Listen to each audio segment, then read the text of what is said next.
dear beloved, Boss Mike, Cervera. Sa mga pumupunta ng saan ba yun? Sagada. Alam nyo naman, mahirap punta ng Sagada, napakahaba niyan. Ang pagpunta ng Sagada, dadaan pa kayo ng Baguio, tapos mula sa Baguio, ilang oras pa biyahe, layo. Ngayon, mga kababayan, mula Manila hanggang Sagada, ilang oras na lang? Ang Sagada 3 oras na lang. Ako po, yan po mga kababayan ko. Ha? Kaya mga kababayan, alam nyo, napakaganda talaga ng mga proyekto ni Pangulong Bongbong Marcos. Ano? Biruin ninyo yung Sagada, naaabot kayo ng 12 oras hanggang 14, 15 oras na biyahe.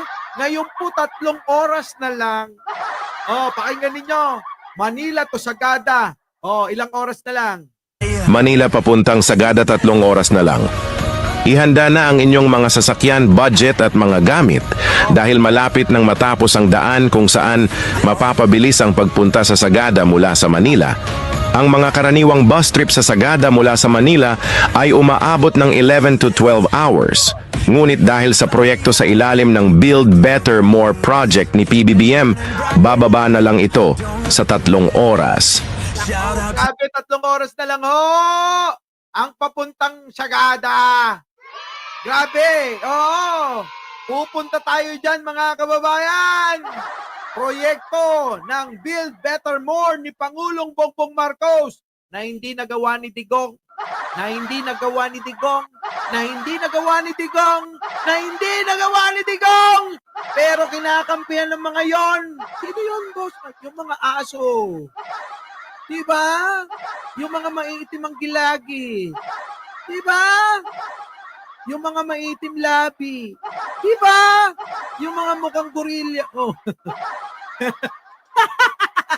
Ay! Eto pa! Kung meron mga kababayang Sagada, nako dito, malulula kayo. Grabe tong proyekto na to ni Pangulong Bongbong Marcos. Matutuwa kayo! Ay bakit kanyo? Di ba't pangako niya magkakaroon tayo ng sarili nating internet? Ngayon mga kababayan, eto na ang pinakahihintay ng lahat. Ginawa na tayo ni Pangulo na naku!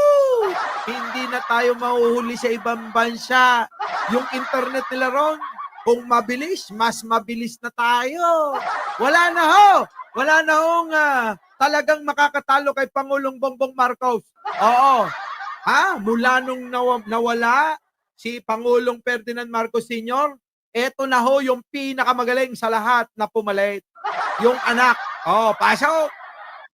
Satellite para Ako, Agila Internet Satellite mga kababayan.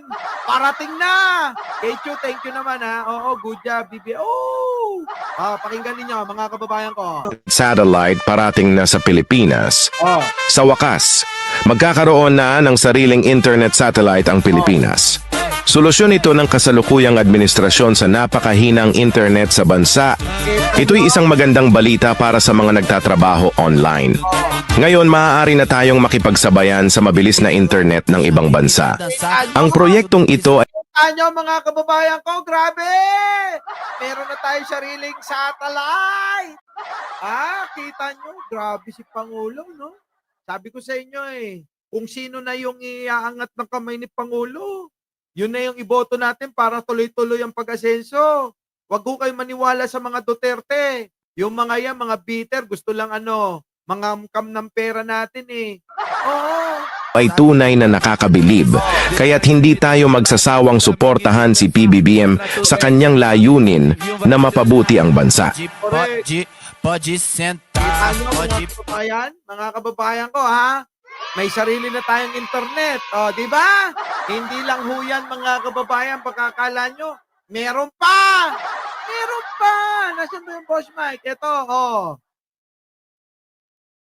Ako, yan na, grabe. Sabi nila sa kabila, nasaan na yung mag-i-invest? Nasaan na yung mga investor sa kakagala niya?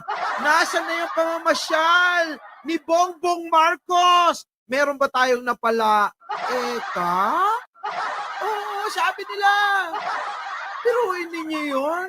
Ngayon, eto mga kababayan, matapos na magbukas, matapos na umpisahan na yung construction ng pabrika ng Dyson, mga kababayan, Dyson, napakamahal ng gamit na yan. Oo, Dyson, nako. Kita nyo mga kababayan ko, eto na. Tuloy. UAE mag-iinvest sa Pilipinas. Matapos ang pagpupulong ni PBBM kay UAE Minister of Investment Mohammed Hassan Al-Suwaidi, mas maraming oportunidad ang magbubukas. Mula sa infrastructure at renewable energy hanggang artificial intelligence, healthcare at education. Iya ka na! Oo, yan o, yun, yan. Expo ho yan, Oo, expo. Oo, sige na, tuloy. Education.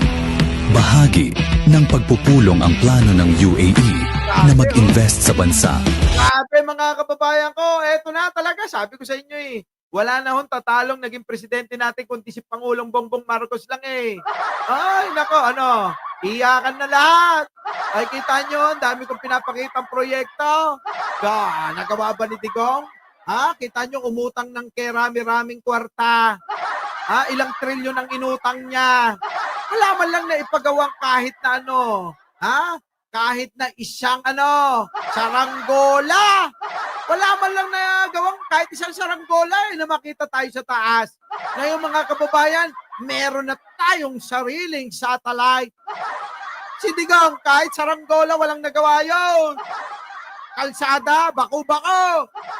Kita niyo yung ginagawa ni Pangulo. Meron na. Yung ating papuntang Sagada para makapamasyal na tayo. Alam ko namang maraming may gusto. Sino may gustong pumunta na Sagada, di ba? Gusto nyo na malamig na klima? Doon kayo pumunta. Masarap din yung yogurt nila. Makikita nyo yung libingan, Nino, ni Yamasita. At mga yung mga nakasabit na mga mga kabaong doon nung sinauna. Papasok kayo sa kuweba. Grabe, ang laki ng kuweba, parang namamasyal kayo. Saan? Sa Philippine Arena. Ay, ganun po. Wala akong joke yun, Walang joke yun. Ano ngayon to? Mga DDS, Patay kayo diha. Prisula. Ay! Nagpapagawa ng tulay papuntang impyerno si Digong. Sabi ni Chris Ulo yun, hindi ako. Grabe, Grabe. At ito naman ay magbibigay ng mas maraming trabaho para sa mga Pilipino. Grabe talaga! Grabe! Si Digong ngayon, malapit ng ilibing. Tsura ni Digong, alam nyo, parang inimbalsa mo ng 6 na araw. Parang bukas na, ililibing na ka. Ano tayo yung mukha ni Digong Gusto ko makita uli yung mukha ni Digong, boss. Nasaan ba yung mukha ni Digong? Ayun, nasaan yun? Ito, yung mukha ni Digong, Ayan, tignan nyo yung mukha ni Digong. Yan ho, yung pinagdidirihan ngayon. Pag nakita nyo yung mukha ni Digong, parang inimbalsa mo na ng 6 na araw. At kinabukasan, parang ililibing na siya, Ganun ang itsura niya. Opinyon ko to, pwedeng joke lang to. Hindi masaktan. Grabe yung mukha ni Digong, ilaki ang mga boss, Mike. Ayan, tignan nyo yung itsura, Parang naimbalsa mo ng 6 na araw. At parang ililibing na bukas, last night na ganon? Ngayon, ganon? Grabe, last night na? Oo, last night na ngayon. Ng pating, hindi lang yan mga kababayan ko. Tanggalin na natin. Joke ko lang yon pero totoo. Mga kababayan. Eto na. Tanggalin na natin itong mga to. Meron pa, mga kababayan. Hindi pa dyan nagtatapos ang magagandang mga proyekto ni Pangulo. Eto pa. Ibigay mo na. Bring internet connectivity Yan, to unserved and underserved areas in the Philippines. Honored to announce the official name of the Grabe, Philippines. in-announce na ni Pangulong Bongbong Marcos talaga, Grabe! Grabe, meron na tayo rin. Diyos ko po, thank you Lord, na boto namin si Pangulong Bongbong.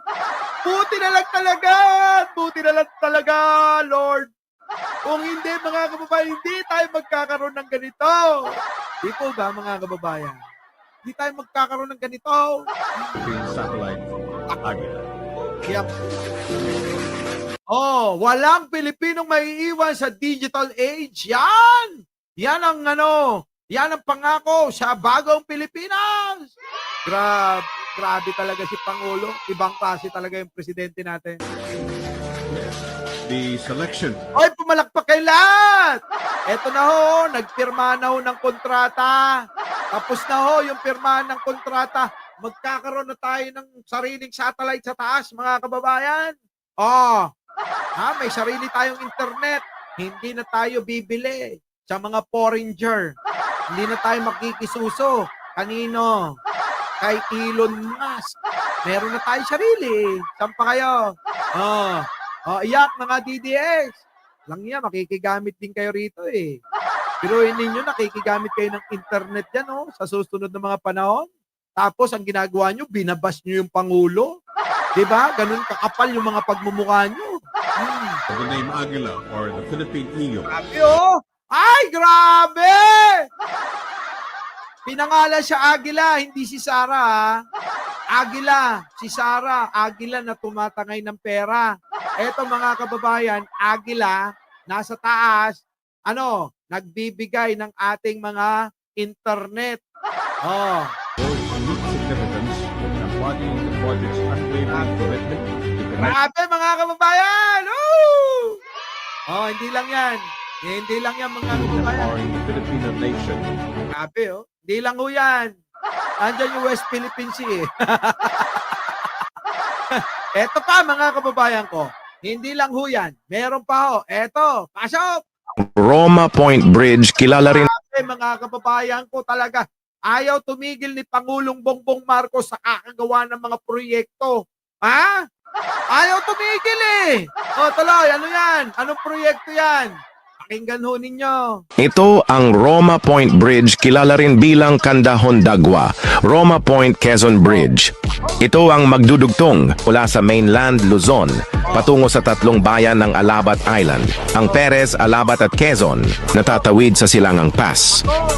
Ang tawiran na ito ay magbibigay ng mas madaling access at mas mabilis na koneksyon sa mga bayan sa isla na magiging malaking tulong para sa mga lokal na residente at sa pagpapaunlad ng turismo at kalakalan sa rehiyon. Ang Roma Point Bridge ay isang cable-stayed bridge na may habang 1.7 kilometers na nagkakahalagang 1 billion pesos. Isa ito sa napakaraming proyekto ng Build Better More program ni PBBM. Maraming salamat Pangulong Marcos Jr. Siyempre, maraming salamat. Alam nyo, eto lang yan. Si Pangulong Bongbong Marcos, hindi yan hindi mayabang. Si Digong mga kababayan, hindi pa niya nagagawa, hindi pa nauumpisan, pinagyayabang. Build, build, build. Yung mga tao naman nagpapalakpakan. Natapos na lang yung 6 na taon ni Digong, wala man lang tayo makita, Si Pangulong Bongbong, tahitahimik lang. Pero mga kababayan, napakarami ng ginagawang proyekto niyan. Diba? Kaya mga kababayan, mapapalad tayo. Oo, talagang sugo. Sino? Si Pangulong Bongbong Marcos eh. Bakit kanyo, mga kababayan?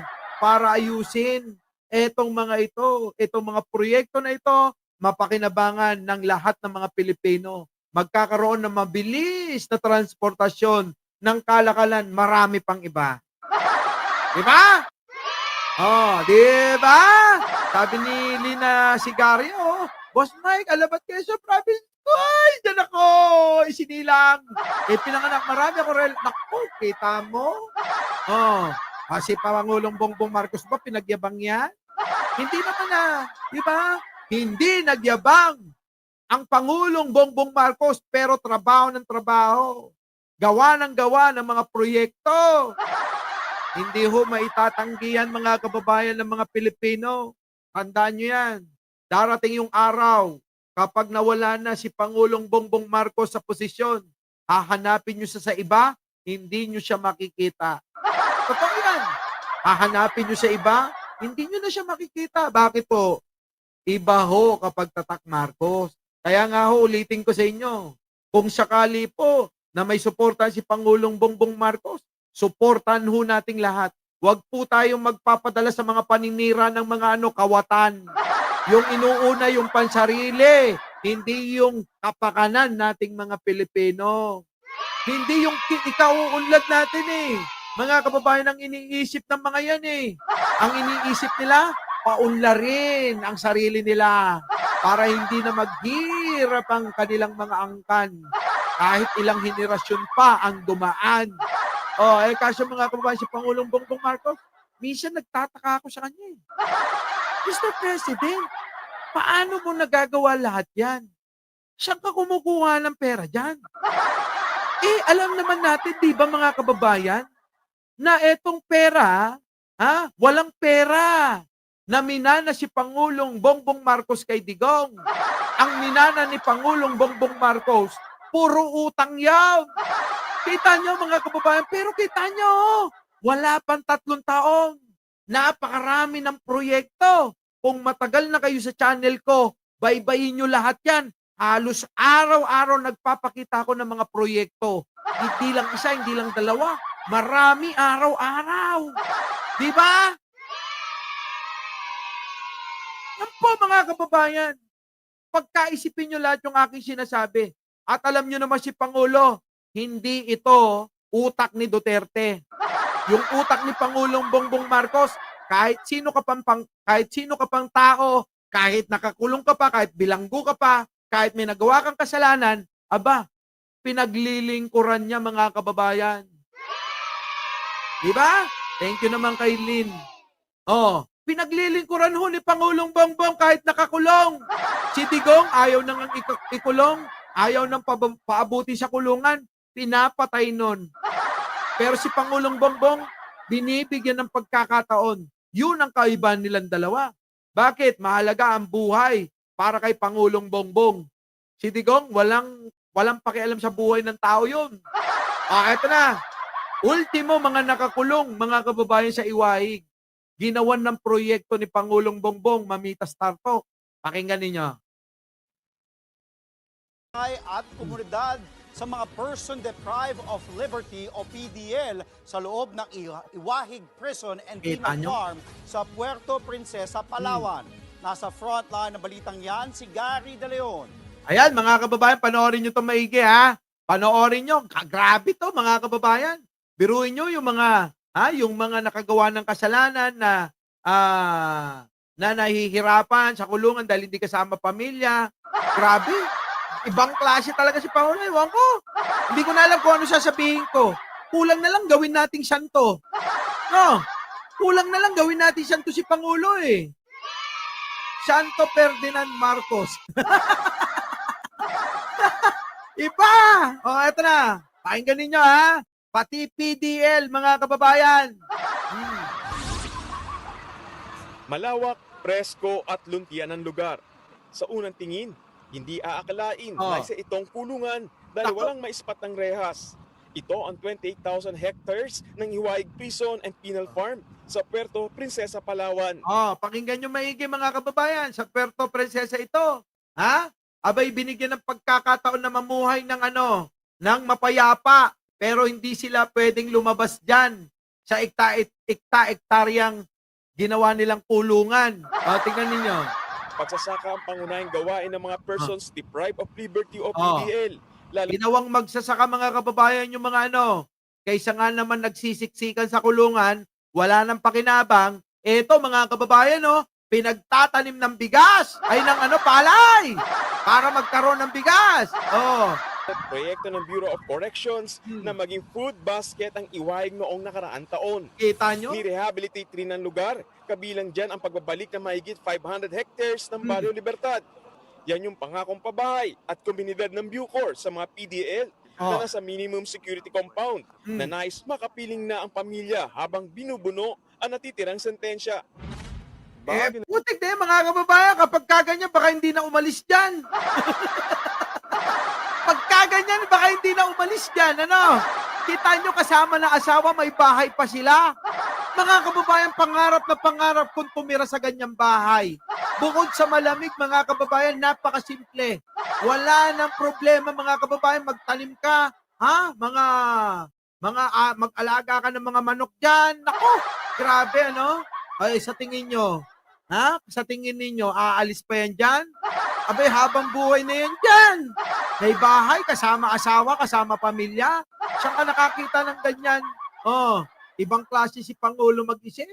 Reformation program ng Bucor ang pagtatayo ng Barrio Libertad dito sa loob ng Iwahig Prison. Paraan din ito ng Bucor para makahikayat ng mga PDL na lumipat na rito sa Iwahig at makasama ang kanilang mga pamilya. Kita nyo, may bahay na kayo sarili. Kasama na yung pamilya ninyo, yung asawa ninyo, na hindi nyo natatabihan. Diba? Kasama nyo pa yung mga anak ninyo. Na tuwing gabi, kapiling nyo. Saan kayo nakakita ng ganitong proyekto, mga kababayan ko? Si Digong, mga kababayan, nagpakitang tao lang, nagpagawa ng mega rehab. Saan? Sa Nueva Ecija. Ayun, mga kababayan, hindi nagamit. Yung mga adik, anong ginawa? Imbis na ipasok doon, anong ginawa nila? Ayun, pinagpapatay ni Digong. Libre ang pagtira ng pamilya ng PDL sa Barrio Libertad. Nako, Bibigyan din sila ng agriculture at livelihood training program. kita nyo, mga kababayan, galing ng proyekto, ano? Isa riyan si Aling Maria na laking ginhawa na makakasama na ang kanyang asawang PDL. Kita nyo, yung asawa makakasama na. Aba, yugyugan na yan, ha? Sarap, di ba, mga kababayan?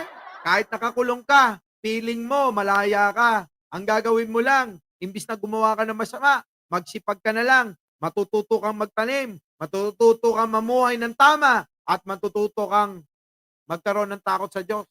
Ibang klase. Proyekto ho ng Bagong Pilipinas. Build Better More ni Pangulong Bongbong Marcos. Mabuti ngayon, talagang may awa rin ng Panginoon na binigyan kami ng ganito, na maging kapiling yung asawa, mga anak. Kita nyo? Kapiling na ninyo, asawa, anak ninyo. Parang nakakulong pa ba kayo niyan? Parang malaya na kayo, ano? Parang hindi na kayo nakakulong niyan eh. Biruin ninyo, may bahay kayo, may lupa kayo. Tatamnan nyo na lang. Tatamnan nyo, aanihin nyo, kakainin nyo. Nako! Baka kayo pa nga ang matira sa mundo. Dahil ang mga pagkain nyo, organic lahat yan. Walang halong kemikal. Pag nasa dito kayo sa Maynila, puro fried, hotdog, chicken, deep fry, McDo, Jollibee. Ako, makakamatay yun. Maring Mercy, thank you naman. Eto na. Ayon sa Bucor, isa sa pinag-aaralan nila ang progreso ng isang PDL kung malapit ang kanilang pamilya. Yung mabibinipisyo. Ay, ang ganda, mga kababayan ng bahay! Alam nyo, anak ko! Ganyan gusto ko. Sa totoo lang ganyan gusto ko. Kahit na may malaki kong bahay, gagawa ako ng ganyan eh. Tapos dyan lang ako lagi. Presko, grabe. Yung mabibinipisyon siguro niyan, yung unahin natin yung mas malapit na talagang lumaya. Para maiwasan natin yung problema. Sa panahon ng paglaya ng PDL, kinakailangan nilang lisanin ang kanilang bahay sa Barrio Libertad para lipatan naman ng bagong PDL. Bukod dyan, tourist attraction na rin ang Iwahig River kung saan may river tour at firefly watching. May restaurant at coffee shop din para ang galing, mga kababayan, pwede palang mamasyal dyan. Grabe, pwede mamasyal si Rocansaki. Grabe, ang galing talaga ni Presidente, mga kababayan. Buti na lang naisip ni Presidente to, Si Digong, ano kaya naisip nun? Ang naisip ni Digong, magbenta kayong droga. Pulong, magkano nakita? Baste, magkano na na-deliver? Sara, Inday, magkano na nakulimbat mo sa confidential fund mo? Si Digong, magkano namin dyan sa Parmalee? Magkano namin dyan sa mga kontrata dyan? Ganun lang eh. Pero si Pangulong Bongbong Marcos, ibang klase. Grabe, Pwede tayong mamasyal dyan, mga kababayan. Building production, punta tayo kaya, Iyan, gusto mo i-date kita dyan? Sino gustong i-date ko dyan, Sama-sama tayo. Meron kaya dyang, hotel? Para mag-check-in tayo? Siguro mayroon kasi tourist spot eh. Meron yan, may hotel yan. Tourist spot yan eh. Oh. Mga turista na mga PDL ang nangangasiwa. Grabe. Tulong daw ito ng Bucor para kumita rin ng mga inmates Oh. habang binubuno ang kanilang sentensya. Oh. Siyempre, tinulungan natin sila, no, na sa programa sila ng ganyan. Yung Oh, nandiyan na si Ballpoint Man. Ano na, Ballpoint Man? Oh, pwede ka na dyan. Hey! Grabe no, ang galing ng proyekto. Kung noon mga kababayan, mabibalitaan nyo, patayan dito, patayan doon, pinatay si ganito, pinatay si ganon. Pero ngayon mga kababayan, no, grabe, galing. Alam nyo mga kababayan, ewan ko na lang bakit nagagalit sila kay Pangulong Bongbong Marcos. 'Di ba? Ewan ko bakit nagagalit pa sila sa kabila ng ginagawa niya. Pagmamahal sa kapwa Pilipino, pagmamahal sa bayan, at yung patuloy na pag-iisip ng mga proyekto na makakabuti at makakatulong sa ating lahat. Ewan ko bakit ganun pa rin sila. Tinatawag pa rin, binabastos pa rin, pero yung Pangulo hindi umiimik, hindi sumasagot, ano po. Pero ngayon medyo pumipitik na. Baka dahil lang kampanyahan. Pero pag wala ng kampanyahan, balik na uli sa dati yan. Hindi na ho yan ano, no? Diba? Hindi na uli iimik yan. Oo, papasyal tayo dyan. Ballpoint Man sa March 1 punta tayo. Punta tayo rito, March 1 Dali na. Tapos sabihin natin, nandito po kami sa Macau. Nasa China po kami. Ay! Diba? Tuloy. pagiging responsable, dapat nasa kanila rin, no? So, pag sinabi natin responsable, kung ano yung dinatnan natin dyan, mas maganda, pwede pa nga natin pagandahin. Ang mga pagbabago sa iwahig ay paghahanda rin sa patuloy na paglipat ng mga PDL ng Grabe mga kababayan, no? Ibian Bell, parang sinauna. Alam niyo yung nung unang panahon, mga kababayan, yung mga bahay, mga pawid lang, dyan ho ako lumaki. Opo dyan ho ako lumaki sa mga pawid. Nung araw ho kasi ang bahay na pawid, merong pampaayan eh. Merong silong ba? Silong. Ano po? Eto parang wala na, diretso. Pero nung araw, mga kababayan, may silong yan eh. Oo. Ay, nako, ako nung bata ako, medyo pilyo. Yung kapitbahay namin kasi, ang asawa nun ay konduktor ng dagupan bus. Pantrangko pala, pantrangko. Yun, ganyan, mga kababayan, no?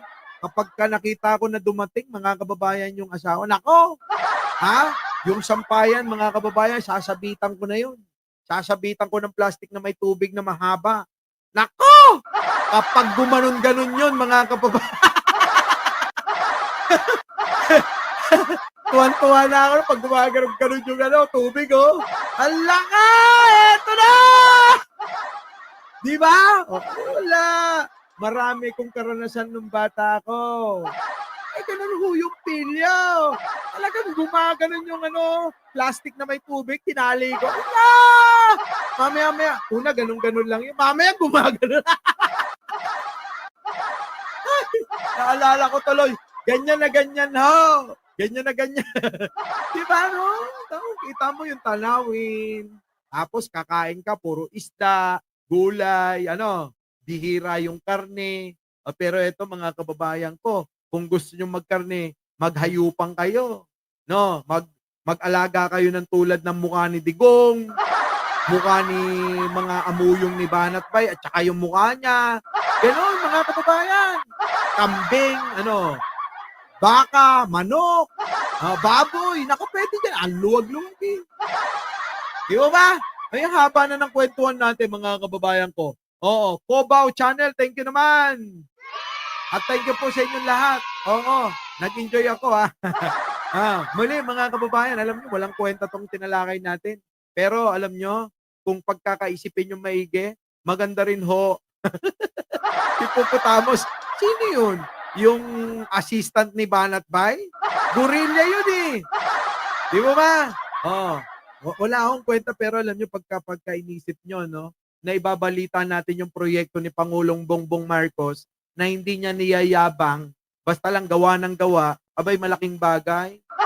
Yun ang problema kay Pangulong Bongbong Marcos, hindi mayabang hindi lastog. Kaya po mga kababayan suportan po natin hanggang dulo si Pangulong Bongbong Marcos. Dapat po mga kababayan, si Pangulong Bongbong Marcos, talagang deserve niya irespeto, deserve niyang suportahan, at deserve niyang mahalin nating mga Pilipino. Parang pagmamahal ni bro. Ano po? Muli, ako po ang inyong lingkod. Mike Cervera po. At laging nagsasabing maraming salamat po sa inyong lahat sa panonood, pagsama ngayong gabi. At syempre mga kababayan, laging nagsasabi, bago tayo maghiwa-hiwalay, huwag niyong kalimutan na mag-like, mag-share at mag-subscribe. At syempre mga kababayan ko, lagi ko po rin itong isinasabi, mahalin po natin ang ating kapwa tulad ng pagmamahal ni Pangulong Bongbong Marcos. At syempre, ipagdasal po natin lagi ang ating bansa. Magandang umaga, magandang hapon at magandang gabi. Sa mandako ng mundo, naroon kayo, syempre, magandang buhay na rin para sa ating lahat. Our beloved Boss Mike Cervera.